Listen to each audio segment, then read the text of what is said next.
और मध्यम उद्यम विभाग के प्रमुख सचिव श्री नवनीत सहगल जी,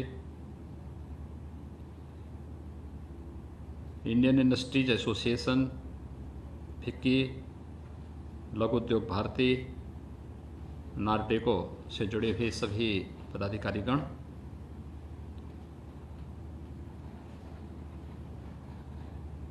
औद्योगिक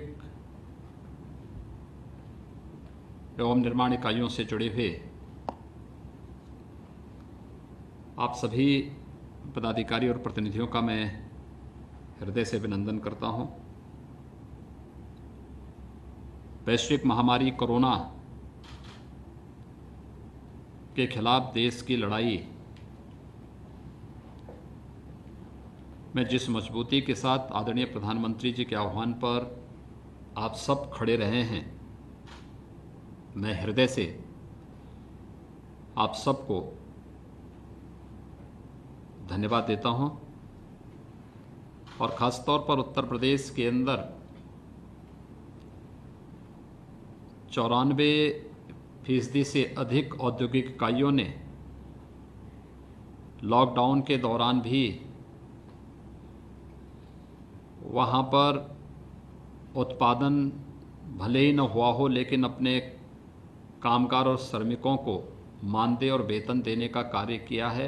यह और भी सराहनीय रहा है। इसके लिए हृदय से आप सबको धन्यवाद देता हूं।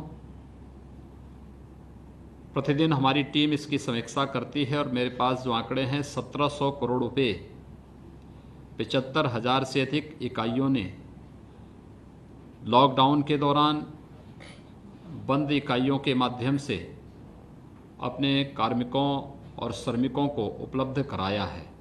एक बड़ी राशि है।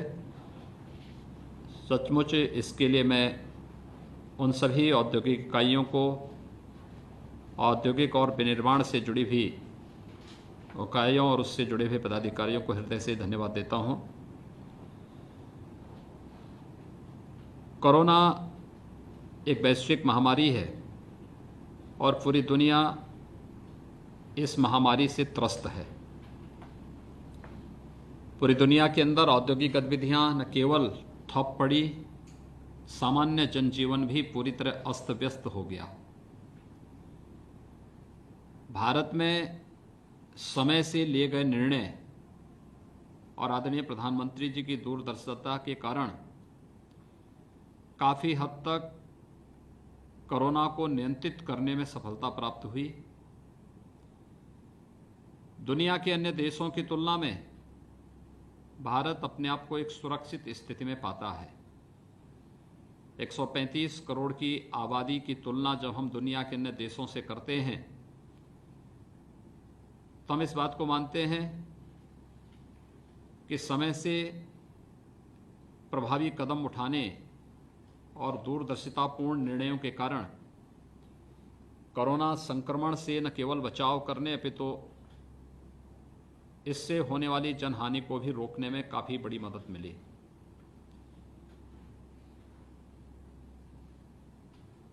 देश के अंदर लॉकडाउन के कारण औद्योगिक इकाइयों के साथ साथ एक स्वावलंबी और आत्मनिर्भर भारत के निर्माण के लिए आदरणीय प्रधानमंत्री जी ने अपने राष्ट्र के नाम संबोधन में 20 लाख करोड़ रुपए से अधिक के आर्थिक पैकेज की घोषणा की। एक गरीब के लिए, एक किसान के लिए, महिलाओं के लिए, नौजवानों के लिए, समाज के प्रत्येक तबके के लिए इस पैकेज ने एक बहुत बड़ी राहत देने का कार्य किया। स्वाभाविक रूप से महामारी के दौरान बहुत सारे राज्यों से व्यापक पैमाने पर कामगार और श्रमिकों ने पलायन किया। देश की सबसे बड़ी आबादी का राज्य होने के नाते उत्तर प्रदेश के लाखों की संख्या में कामगार और श्रमिक अन्य राज्यों में कार्य करने के उद्देश्य से गए थे। उन्हें वहां से वापस आने के लिए बीमारी के कारण और अन्य कारणों से वापस आना पड़ा। अब तक भारत सरकार के सहयोग से, रेल मंत्रालय के सहयोग से उत्तर प्रदेश के अंदर लगभग 30 लाख कामगार और श्रमिक वापस आया है। 1400 से अधिक श्रमिक स्पेशल ट्रेन के माध्यम से अगल बगल के राज्यों से बसेज के माध्यम से और शेष अपने स्वयं के साधनों से उत्तर प्रदेश में पहुंचे। इतनी बड़ी आबादी के लिए भारत सरकार ने पहले से ही अपने पैकेज भी उपलब्ध कराए थे। लॉकडाउन प्रारंभ होते समय यह आशंका नहीं थी कि इतने बड़े पैमाने पर लोग एक दूसरी जगह के लिए पलायन करेंगे। उस समय पैकेज हर एक व्यक्ति के लिए तय हुआ था और खास तौर पर पहले से ही 3 महीने का पैकेज पेंशन की दृष्टि से, भरण पोषण भत्ता की दृष्टि से, खाद्यान्न की दृष्टि से, एलपीजी के सिलेंडर उपलब्ध कराने की दृष्टि से, वृद्धावस्था पेंशन, दिव्यांगजन पेंशन, निराश्रित महिला पेंशन, प्रधानमंत्री किसान सम्मान निधि के माध्यम से किसानों को 2000 रुपये प्रति माह प्रत्येक किसान को उपलब्ध कराने की कार्रवाई हो, या फिर विभिन्न उन संस्थानों में कार्यरत उन कर्मचारियों के लिए जिन्हें 15,000 से कम वेतन या मानदेय मिलता है, उन्हें ईपीएफ आदि की सुविधा के साथ जोड़ने की व्यवस्था हो। सफलतापूर्वक ये कार्य उत्तर प्रदेश के अंदर उपलब्ध कराने का प्रयास हुआ। 2 करोड़ 34 लाख से अधिक किसानों को 2000 रुपये प्रति माह डीबीटी के माध्यम से इनके अकाउंट में पहुंचाने की कार्रवाई हो। 3,56,000 से अधिक महिलाओं को जनधन अकाउंट धारी उन महिलाओं के अकाउंट में 500 रुपये प्रति माह धनराशि उपलब्ध कराने की कार्रवाई हो। 86 लाख वृद्धावस्था पेंशनधारी दिव्यांगजन या निराश्रित महिला पेंशनधारियों को 2 माह का पेंशन एक साथ एक बार में उपलब्ध कराने की कार्रवाई रही हो, या फिर 88 लाख मनरेगा के मजदूरों को एडवांस में या उनका पूर्व में बकाया धनराशि 611 करोड़ रुपए की राशि के भुगतान की कार्रवाई हो। 1 करोड़ 47 लाख से अधिक परिवारों को निःशुल्क एलपीजी के सिलेंडर उत्तर प्रदेश में उपलब्ध करवाने की कार्रवाई रही हो। अब तक 18 करोड़ लोगों को माह में 2 बार निःशुल्क खाद्यान्न देने की कार्रवाई लॉकडाउन के बाद से 5 बार संपन्न की जा चुकी है और 1 जून से 6ठी बार प्रारंभ होने जा रहा है। यानी व्यापक पैमाने पर खाद्यान्न उपलब्ध कराने से लेकर के और व्यापक पैमाने पर अन्य कार्रवाई को लॉकडाउन के दौरान डोर स्टेप डिलीवरी के माध्यम से कंटेनमेंट जोन में आवश्यक वस्तुओं की उपलब्धता की बात रही हो।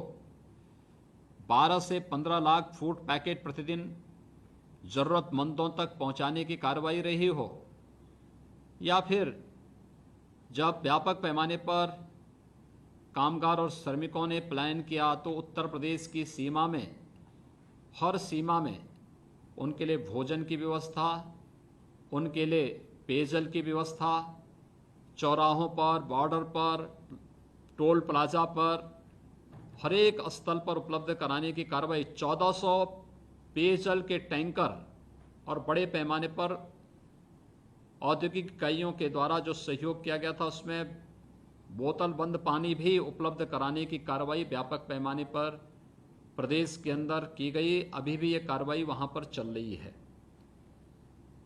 प्रदेश सरकार ने पहले से इस बात को तय किया कि हम हर एक कामगार और श्रमिक की सकुशल और सुरक्षित वापसी उत्तर प्रदेश करवाएंगे। हमने सभी राज्य सरकारों से इस बारे में पहले ही अनुरोध किया है कि वे उत्तर प्रदेश के कामगार और श्रमिकों की सूची हमें उपलब्ध करवा दें। राज्य सरकार केंद्र सरकार के साथ मिलकर के उन्हें निःशुल्क अपने प्रदेश उत्तर प्रदेश में लेकर के आएगी। नज़दीक के राज्यों से हम लोगों ने अपने 12,000 से अधिक परिवहन निगम की बसेस के माध्यम से उन्हें सुरक्षित वापस करवाया है। दूर के राज्यों से स्पेशल श्रमिक एक्सप्रेस के माध्यम से उन्हें उत्तर प्रदेश में लाने की व्यवस्था की गई। और हम लोगों का ये संकल्प अभी 3 दिन पहले ही हमारे मुख्य सचिव ने सभी राज्यों के मुख्य सचिवों को एक पत्र भेजा है और पत्र में हम लोगों ने सभी राज्यों से इस बारे में अनुरोध किया है कि वे उत्तर प्रदेश के अंदर आने वाले सभी कामगार और श्रमिकों की सूची हमें उपलब्ध करा दें, जिससे हम उनकी सुरक्षित वापसी करवा सकें। इसकी कोई तय समय सीमा नहीं, जो भी होगा हम उनकी सुरक्षित वापसी कराएंगे, निःशुल्क वापसी कराएंगे और सम्मानजनक वापसी कराएंगे। वापस प्रदेश में आने वाले सभी कामगारों की, श्रमिकों की पहले उन्हें क्वारंटाइन सेंटर ले जाकर के उनका वहां पर स्क्रीनिंग की जाती है। स्क्रीनिंग करने के बाद जो लोग स्वस्थ हैं उन्हें अपने साधनों से हम लोग होम क्वारंटाइन के लिए राशन किट उपलब्ध करवा करके उनके घरों तक पहुंचाते हैं। 15 दिन का खाद्यान्न, जिसमें चावल है, दाल है, आटा है, नमक मिर्च मसाले हैं, तेल है, ये सभी सामग्री उसे उपलब्ध कराई जाती है और उसके घर तक पहुंचाने की व्यवस्था की जाती है। लॉकडाउन के दौरान मेडिकल की टीम, लगभग 1 लाख के आसपास हमारी मेडिकल की टीम पूरे प्रदेश के अंदर कंटेनमेंट जोन में और प्रवासी कामगार और श्रमिकों की स्क्रीनिंग में लगी हुई है, जो केवल उनकी स्क्रीनिंग करती है।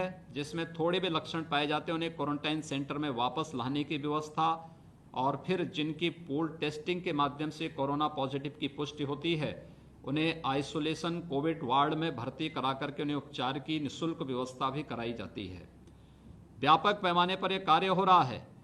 क्वारंटाइन के दौरान जब वो होम क्वारंटाइन में रहेगा उस दौरान उसे 1,000 रुपये का भरण पोषण भत्ता देने की कार्रवाई भी प्रदेश सरकार तय की है।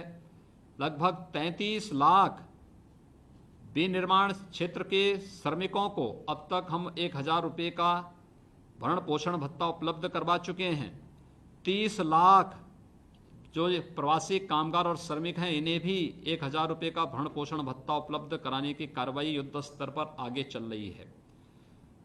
लगातार जहां ये कार्य सरकार के स्तर पर चल रहा है, Covid hospital level 1, level 2, level 3 के अब तक हमारे पास 78,000 से अधिक बेड उपलब्ध हैं, जिसमें प्रत्येक कोविड हॉस्पिटल में भर्ती होने वाले प्रत्येक उस व्यक्ति का निःशुल्क उपचार की व्यवस्था है, उनके भोजन की व्यवस्था है।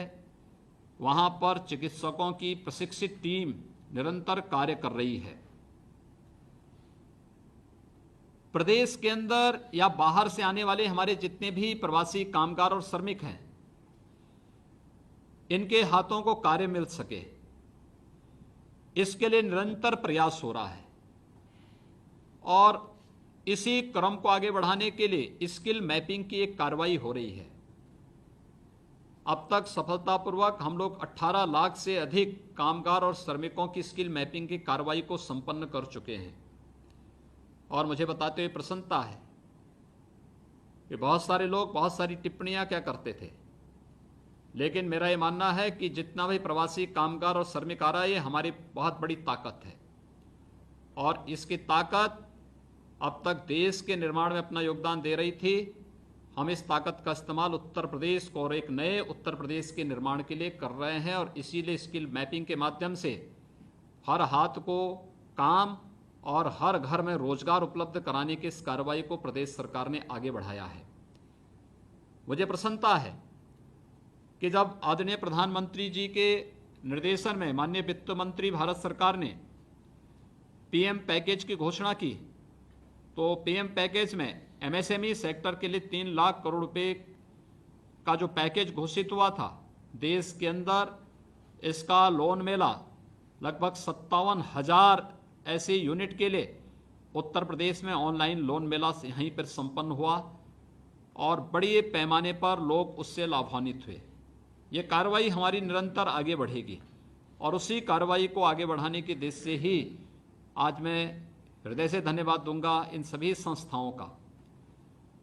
स्किल मैपिंग में बहुत सारे चौंकाने वाले तथ्य हम सबके सामने आए हैं और वो इस बात को लेकर के कि केवल रियल एस्टेट डेवलपर ही वर्कर के रूप में जो 30 लाख के आसपास प्रवासी कामगार और श्रमिक आए, यही केवल नहीं है।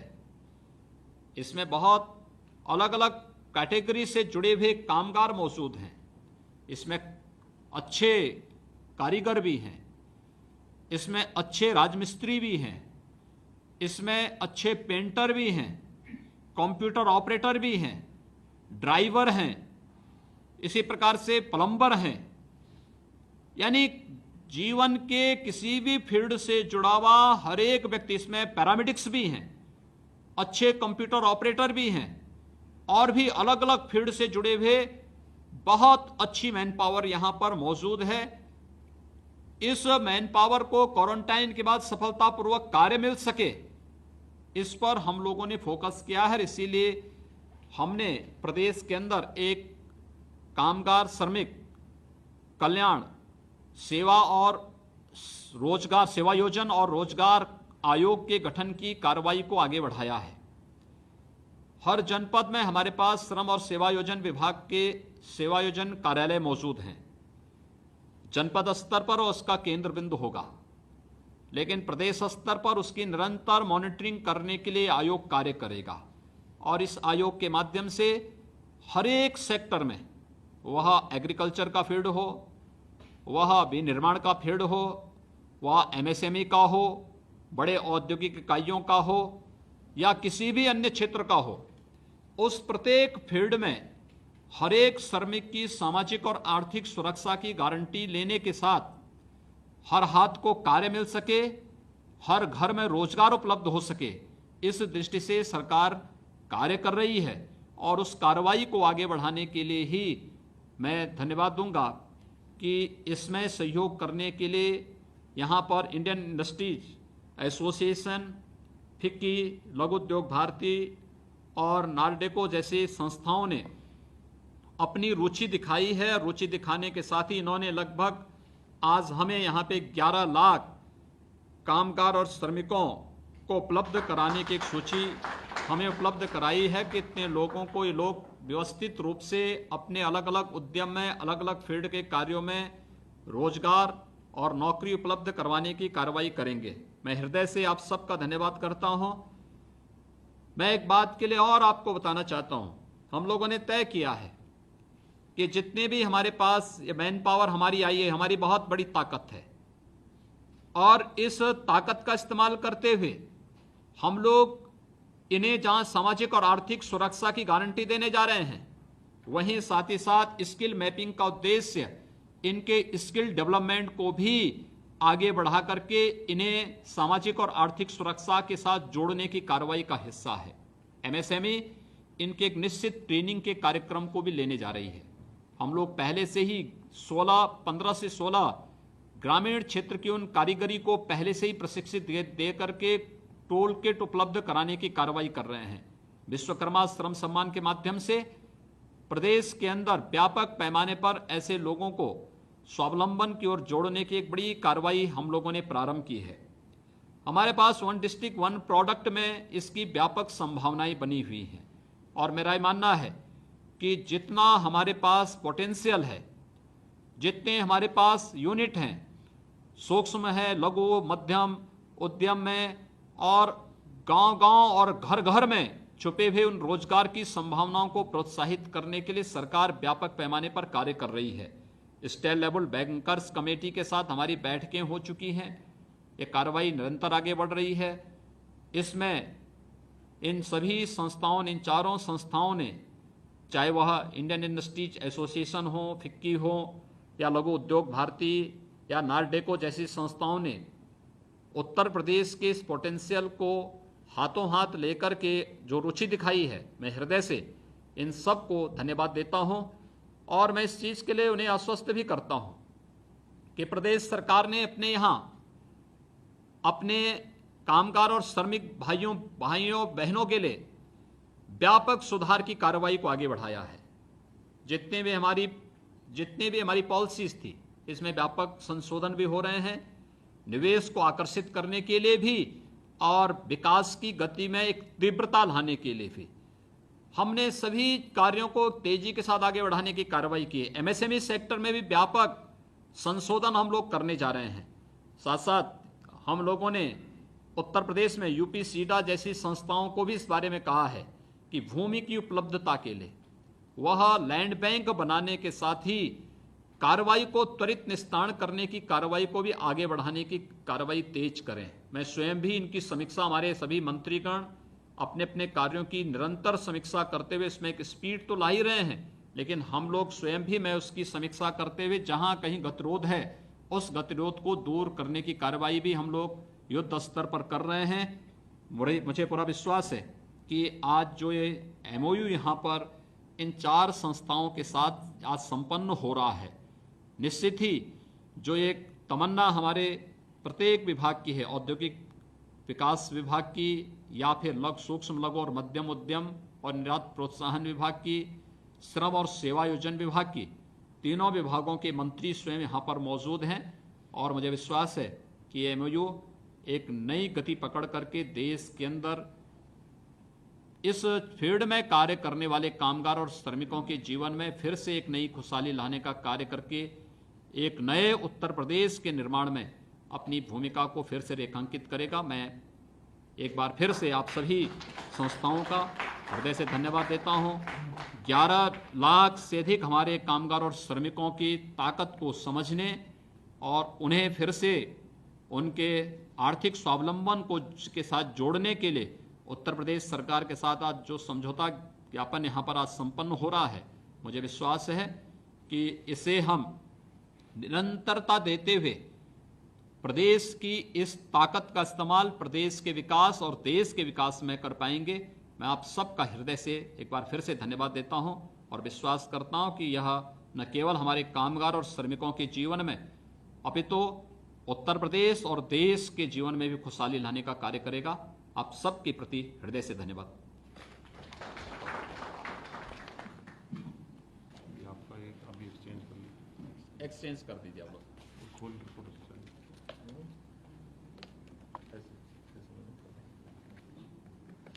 ऐसे ऐसे ऐसे कर लो। ऐसे दिखा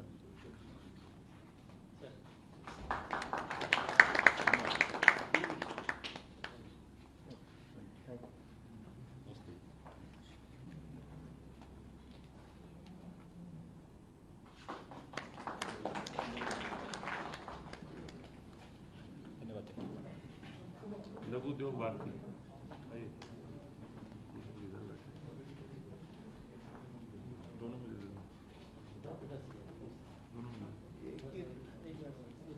दोनों साइन करना वही आ जाए, अच्छा रहेगा। वही है ना भाई। अच्छा आप उधर से आ जाए, उधर से आ जाए, अच्छा रहेगा। जिससे एक्सचेंज कर रहे हाँ, वो हैं एक ही को कर लेना तो उसमें एक्सचेंज कर दीजिए।